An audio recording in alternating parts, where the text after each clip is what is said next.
Fola grew as the land grew. By the time he could walk, his feet knew the paths of iron better than his own eyes. He toddled across the red soil without a single stumble, balancing on roots that tripped up other kids, and laughing like the earth itself was holding him steady. The elders noticed. They always did. Baba Ojo, one of the wisest, watched the boy and said, "Some children learn the land. Others are claimed by it," and Fola was claimed. As a child, he spent more time outside than in. He'd sleep under the trees on hot afternoons and wake up with ants crawling harmlessly across his skin. Thorns that scratched other children would just bend away from him. When he fell, the ground felt soft, as if it refused to let him break. His mother, Edesuo, worried, but only a little.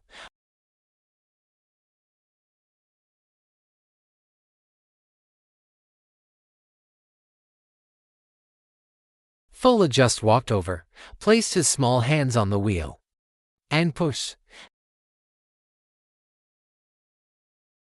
The men stared in disbelief. Fola just blinked, confused, like he hadn't done anything special at all.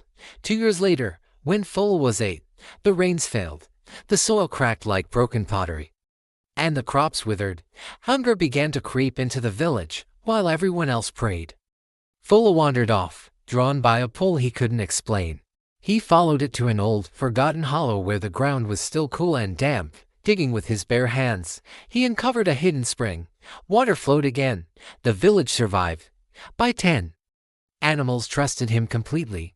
Goats followed him without a rope. Birds would land on his shoulders. Even the wild dogs kept their distance, watching him with a strange, wary respect. The hunters joked that Fola would one day command the entire forest. But power always asks for balance. One afternoon, Fola got angry. Another boy mocked his mother's poverty, and Fola shoved him hard. The boy fell, and as he hit the ground, the earth trembled. It was just a slight shake, but it was enough to send dust swirling into the air. A deep silence fell. Fola froze. That night, Baba Ojo came to him. "The earth lends you its strength," the old man said gently, "but it also listens to your heart. Anger shakes it. Respect steadies it." From that day on, Fola learned restraint.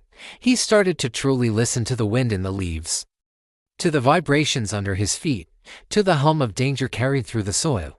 He learned when to be as firm as a rock and when to yield like sand. By the time he was 12, the village no longer saw him as just a gifted child. They saw a guardian, rooted in compassion, bound to the land that had raised him, and standing barefoot on the red earth, under the wide African sky. One truth became clear: the thunder may have announced his arrival, but it was the earth that was raising him.